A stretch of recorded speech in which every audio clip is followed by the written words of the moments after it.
तो दोस्तों, दाश फाइनेंस में आपका स्वागत है। मैं करण दाश आज आपको बताने जा रहा हूँ ट्रेडिशनल इन्वेस्टमेंट मेथड्स के बारे में। ओके, तो ये होता क्या है? ये होता है जो कि बहुत पहले से चले आ रहा है। ट्रेडिशनल मतलब थोड़ा बहुत जो पुराना है। देखो, इसमें बहुत सारे आते हैं। तो सबसे पहला तो देखो भाई, मैं आपको बताने वाला हूँ सोना, गोल्ड, सिल्वर। ये जो है इसी से कहते हैं ट्रेडिशनल इन्वेस्टमेंट मेथड्स के अंदर आते हैं। तो बहुत सारे हैं, तो मैं आपको बताने वाला हूँ। तो सबसे पहला है सोना, गोल्ड सिल्वर, आप कुछ भी ले सकते हो। जो गोल्ड सिल्वर क्यों, देखो, जब भगवान थे या जिसको भी आप मानते हो, तो जीसस, अल्लाह, जो भी है जिसको आप मानते हो, तो वो जो थे तब भी सोना काम आता था। तभी भी लोग सोना का इस्तेमाल करते थे पैसे के रूप में। आज हालांकि आप उसे अपने पास रख सकते हो, मतलब पैसा के रूप में काम नहीं आता, पर हाँ, बेच के उस पैसा ज़रूर ले सकते हो। मतलब वैल्यू है और वैल्यू बढ़ रहा है, क्योंकि सोना इस दुनिया में बराबर है। सोना, सिल्वर, ये कहीं जाने नहीं वाले, ठीक है। तो ये है पहला। इसमें रिटर्न कितना आता है? इसमें करीब 3 से 4% रिटर्न आ जाता है। नहीं, देखो, सोना में करीब 7 से 9% के बीच में आ जाता है रिटर्न। भारत में बताऊँ 7 से 9%, सिल्वर में 3 से 4%। सिल्वर का इतना कुछ ठिकाना नहीं है, कभी ये बहुत उठता है, कभी बहुत नीचे जाता है। देखो, सब डिमांड सप्लाई का खेल है, पर सोना का 7 से 9% के बीच में होता है। तो अब आप उसे खरीद के रख सकते हो। तो ये सेफ साइड है। सोना का वैल्यू कभी गिरने वाला, क्योंकि सोना आएगा नहीं ज़्यादा, दुनिया में जितना था अभी भी उतना है।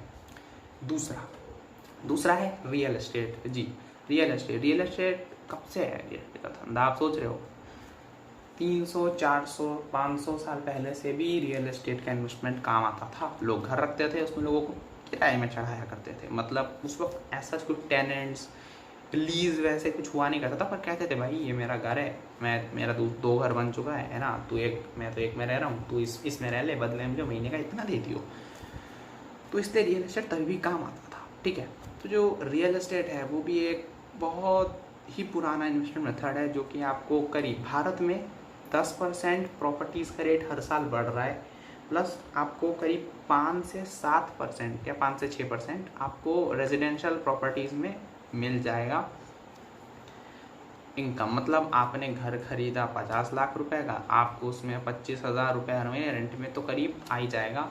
तो यही है, साल में करीब आपका आराम से आ जाएगा 2 लाख 3 लाख रुपए के आसपास। तो हाँ, 3 लाख रुपये आपका आ जाएगा। तो 50 लाख डालोगे तो आ जाएगा, तो करीब 6-7% रेंटल इनकम, प्लस 10% रेट बढ़ रहा है हर साल। मैं फ्लैट्स की बात नहीं कर रहा, मैं ज़मीन के साथ घर की बात कर रहा हूँ। यदि आपका घर ठीक जगह में है तो, यदि ठीक जगह में नहीं है तो वो तो वहाँ की मर्जी। अब वहाँ पे लोग आएंगे तो रेट बढ़ेगा, लोग जाएंगे तो रेट गिरने वाला है। तो ये है, ठीक है। और अगला जो है, मतलब जो एक और है, वो है स्टॉक्स। जी, स्टॉक्स भी है बहुत पुराना ट्रेडिशनल मेथड। लोग कहेंगे यार स्टॉक्स तो अभी आए नहीं। स्टॉक्स अभी भी बहुत ज़्यादा फेमस हुआ है, पर स्टॉक्स चलते हुए आ रहा है 17वीं सेंचुरी से। पहला स्टॉक लिस्ट हुआ था मार्केट में, उसे कहते थे Dutch east India company. India से ही वो ट्रेड करती थी। एक थी इंग्लिश ईस्ट इंडिया कंपनी, वो इंग्लैंड की थी। उससे पहले भी था, एक था डच ईस्ट इंडिया कंपनी। तो वो पहला लिस्ट हुआ था मार्केट में, पहला आईपीओ उसका था। आईपीओ क्या है? Initial public offering. Initial public offering मतलब मैं एक कंपनी हूँ, मुझे अपना 10% शेयर मार्केट में बेचना है, तो मैं पहली बार आ रहा हूँ, मेरा भाई ये 10% शेयर, मतलब लोग खरीदें। मैं बीएसई बॉम्बे स्टॉक एक्सचेंज या एनएसई नेशनल स्टॉक एक्सचेंज, इसमें से कहीं भी मैं लिस्ट कर सकता हूँ। तो इसे आईपीओ कहते हैं, फर्स्ट पब्लिक ऑफरिंग।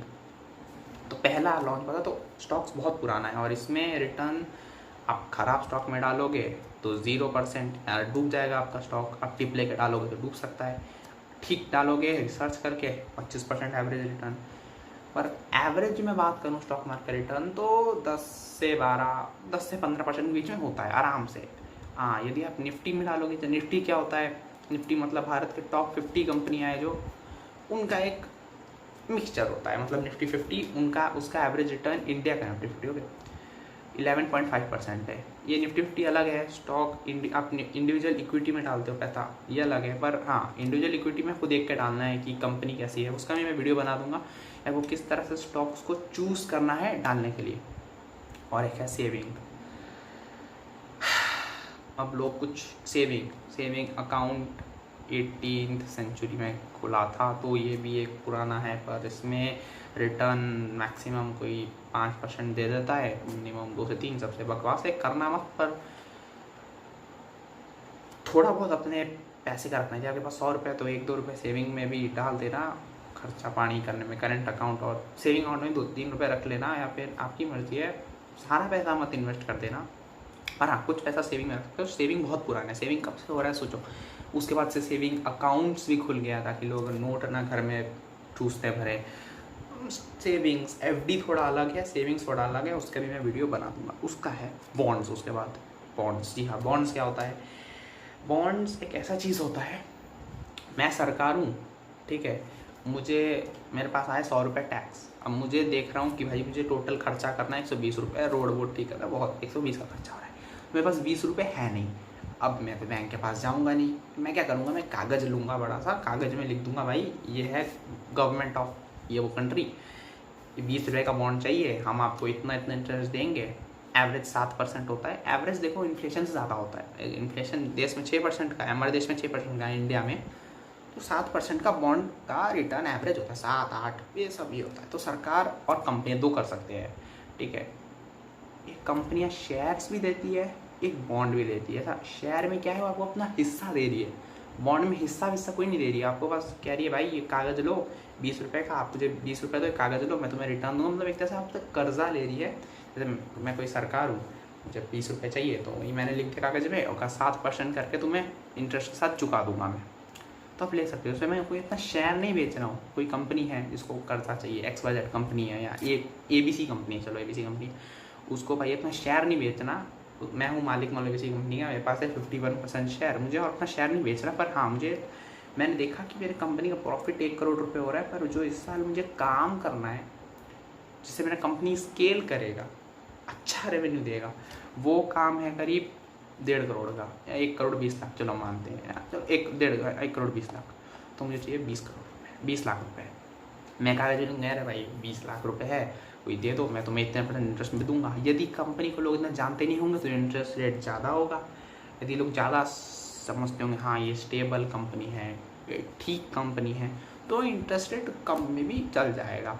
सिमिलरली आप गवर्नमेंट, आप देश को देख सकते हो, यदि कोई देश अच्छा परफॉर्म कर रहा है, पॉपुलेशन उसके पास है, इम्पोर्ट एक्सपोर्ट बहुत बढ़िया है, उसका बॉडी थोड़ा सस्ता होगा। पर यदि कोई ऐसा देश है जिसका देश का हालत ठीक नहीं है, इकोनॉमी का ये सब कुछ ठीक नहीं, तो उसका बॉन्ड का यील्ड मतलब रेट ज़्यादा होगा।